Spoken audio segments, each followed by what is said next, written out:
मैं विवेका गोयल रिद्धि सिद्धि चैनल में आप सभी का स्वागत करती हूं।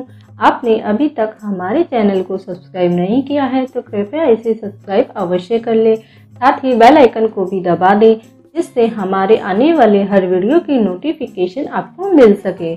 आइए करते हैं कुछ बातें सनातन धर्म की। श्रावण मास में पड़ने वाली एकादशी का बहुत महत्व होता है। इस व्रत में श्री हरि विष्णु की पूजा आराधना की जाती है। श्रावण मास के शुक्ल पक्ष को पड़ने वाली एकादशी को श्रावण पुत्रदा एकादशी कहा जाता है। पुत्रदा एकादशी का व्रत वर्ष में 2 बार आता है। पहली पुत्रदा एकादशी पौष माह की शुक्ल पक्ष की एकादशी को आती है, जिसे पौष पुत्रदा एकादशी कहते हैं। दूसरी एकादशी श्रावण माह की शुक्ल पक्ष एकादशी को आती है, जिसे श्रावण पुत्रदा एकादशी के नाम से जाना जाता है। पद्म पुराण के अनुसार सांसारिक सुखों की प्राप्ति और पुत्र इच्छुक भक्तों के लिए पुत्रदा एकादशी व्रत को फलदायक माना जाता है। संतानहीन या पुत्रहीन जातकों के लिए इस व्रत को बेहद अहम माना जाता है। सच्चे मन से यह व्रत करने से संतान सुख की प्राप्ति होती है। जिन लोगों को किसी भी प्रकार की संतान संबंधी समस्या हो, उन्हें यह व्रत अवश्य रखना चाहिए। आज के वीडियो में हम श्रावण पुत्रदा एकादशी व्रत की कथा सुनेंगे और इसकी व्रत विधि भी जानेंगे। आइए सुनते हैं श्रावण पुत्रदा एकादशी व्रत की कथा। द्वापर युग के आरंभ में ही महिष्मती नाम की एक नगरी थी। उस नगरी में महाजित नाम का एक राजा राज्य करता था। वह पुत्रहीन था, इसीलिए वह सदा दुखी रहता था। उसे वह राज्य, सुख और वैभव सभी कुछ बड़ा ही कष्टदायक प्रतीत होता था, क्योंकि पुत्र के बिना मनुष्य को इहलोक और परलोक दोनों में सुख नहीं मिलता है। राजा ने पुत्र प्राप्ति के बहुत से उपाय किए, किंतु उसका हर उपाय निष्फल रहा। जैसे जैसे राजा महाजित वृद्धावस्था की ओर बढ़ता जा रहा था, वैसे वैसे उसकी चिंता भी बढ़ती जा रही थी। एक दिन राजा ने अपनी सभा को संबोधित करके कहा, न तो मैंने अपने जीवन में कोई पाप किया है और न ही अन्यायपूर्वक प्रजा से धन एकत्रित किया है, और न ही कभी प्रजा को कष्ट दिया है और न कभी देवता और ब्राह्मणों का निरादर किया है। मैंने प्रजा का सदैव अपने पुत्र की तरह पालन किया है, कभी किसी से ईर्ष्या भाव नहीं किया, सभी को एक समान समझा है। मेरे राज्य में कानून भी ऐसे नहीं हैं जो प्रजा में अनावश्यक डर उत्पन्न करें। इस प्रकार धर्म युक्त राज्य करने पर भी मैं इस समय अत्यंत कष्ट पा रहा हूँ। इसका क्या कारण है?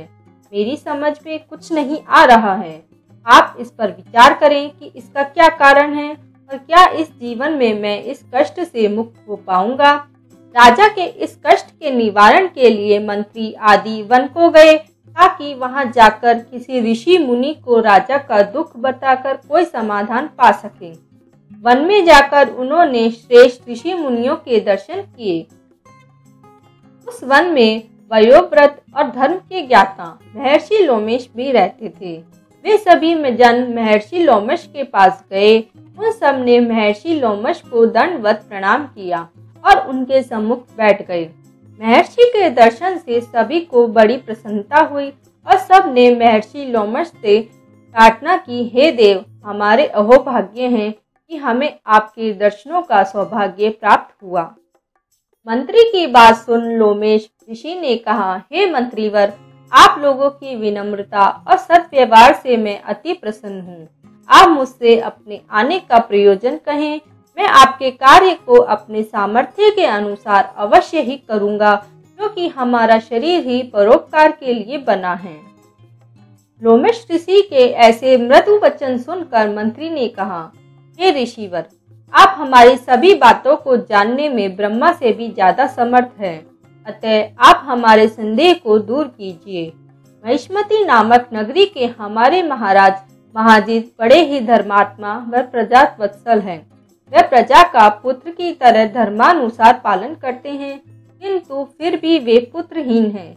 हे महामुनि, इससे वह अत्यंत दुखी रहते हैं। हम लोग उनकी प्रजा हैं, हम भी उनके दुख से दुखी हो रहे हैं, क्योंकि प्रजा का यह कर्तव्य है कि राजा के सुख में सुख माने और दुख में दुख माने। हमें उनके पुत्रहीन होने का अभी तक कारण ज्ञात नहीं हुआ है, इसीलिए हम आपके पास आए हैं। अब आपके दर्शन करके हमको पूर्ण विश्वास है कि हमारा दुख अवश्य ही दूर हो जाएगा, क्योंकि महान पुरुषों के दर्शन मात्र से ही प्रत्येक कार्य की सिद्धि हो जाती है। अतः आप हमें बताने की कृपा करें कि किस विधान से हमारे महाराज पुत्रवान हो सकते हैं। हे ऋषिवर, यह आपका हम पर व हमारे राज्य की प्रजा पर बड़ा ही उपकार होगा। ऐसी करुण प्रार्थना सुनकर लोमश ऋषि ने नेत्र बंद करके राजा के पूर्व जन्मों पर विचार करने लगे। कुछ पलों बाद उन्होंने विचार करके कहा, हे भद्रजनों, यह राजा पिछले जन्म में अत्यंत उद्दंड था तथा बुरे कर्म किया करता था। उस जन्म में यह एक गांव से दूसरे गांव में घूमा करता था। एक बार ज्येष्ठ माह के शुक्ल पक्ष की एकादशी के दिन की बात है। यह 2 दिन से भूखा था। दोपहर के समय एक जलाशय पर जल पीने गया। उस स्थान पर उस समय एक ब्याही हुई गाय जल पी रही थी। राजा ने उसको प्यासी ही भगा दिया और स्वयं जल पीने लगा। हे श्रेष्ठ पुरुषों, इसीलिए राजा को यह कष्ट भोगने पड़ रहे हैं। एकादशी के दिन भूखा रहने का फल यह हुआ कि इस जन्म में यह राजा है और प्यासी गाय को जलाशय से भगाने के कारण पुत्रहीन है। यह जान सभी सभासद प्रार्थना करने लगे, हे ऋषि श्रेष्ठ, शास्त्रों में ऐसा लिखा है कि पुण्य से पाप नष्ट हो जाते हैं। अतः कृपा करके आप हमें कोई ऐसा उपाय बताइए जिससे हमारे राजा के पूर्व जन्म के पाप नष्ट हो जाए और उन्हें पुत्र रत्न की प्राप्ति हो। सभासदों की प्रार्थना सुनकर लोमश ऋषि ने कहा, हे श्रेष्ठ पुरुषों, यदि तुम सब श्रावण माह के शुक्ल पक्ष की पुत्रदा एकादशी का व्रत और रात्रि जागरण करो और उस व्रत का फल राजा के निमित्त कर दो तो तुम्हारे राजा के यहाँ पुत्र उत्पन्न होगा। राजा के सभी कष्टों का नाश हो जाएगा। इस उपाय को जानकर मंत्री सहित सभी ने महर्षि को कोटि कोटि धन्यवाद दिया तथा उनका आशीर्वाद लेकर अपने राज्य में लौट आए। तदुपरांत उन्होंने लोमश ऋषि की आज्ञा अनुसार पुत्रदा एकादशी का विधि विधान पूर्वक उपवास किया और द्वादशी को उसका फल राजा को दे दिया। इस पुण्य के प्रभाव से रानी ने गर्भ धारण किया और 9 माह पश्चात एक अत्यंत तेजस्वी पुत्र को जन्म दिया। आइए जानते हैं श्रावण पुत्रदा एकादशी व्रत विधि। सावन महीने की शुक्ल पक्ष की एकादशी यानी पुत्रदा एकादशी को सुबह नहाकर भगवान विष्णु को गंगा जल से स्नान कराएं, भोग लगाएं। पूरे दिन भगवान विष्णु का स्मरण करते रहें और पूरे दिन कुछ न खाएं। इस व्रत में अन्न किसी भी समय नहीं लेना चाहिए। अगर आप निराहार नहीं रह सकते तो बिना तला हुआ आहार, फल आदि ले सकते हैं। इस दिन पूरे समय भगवान विष्णु का जाप करते रहें। व्रत के अगले दिन वेद पाठ करने वाले ब्राह्मणों को भोजन कराकर दान दक्षिणा दे। ऐसा करने से घर में सुख, शांति, ऐश्वर्य में वृद्धि होती है और निश्चित रूप से संतान सुख की प्राप्ति होती है। बोलो हरि नारायण भगवान की जय। आप सभी को श्रावण पुत्रदा एकादशी की हार्दिक शुभकामनाएं। आशा है आप सभी को यह कथा पसंद आई होगी। यदि पसंद आई है तो वीडियो को लाइक, शेयर और कमेंट करना ना भूलें। इसी के साथ में विवेका गोयल आप सभी से विदा लेती हूँ। फिर मिलेंगे अगले वीडियो में नई जानकारी के साथ। राधे राधे।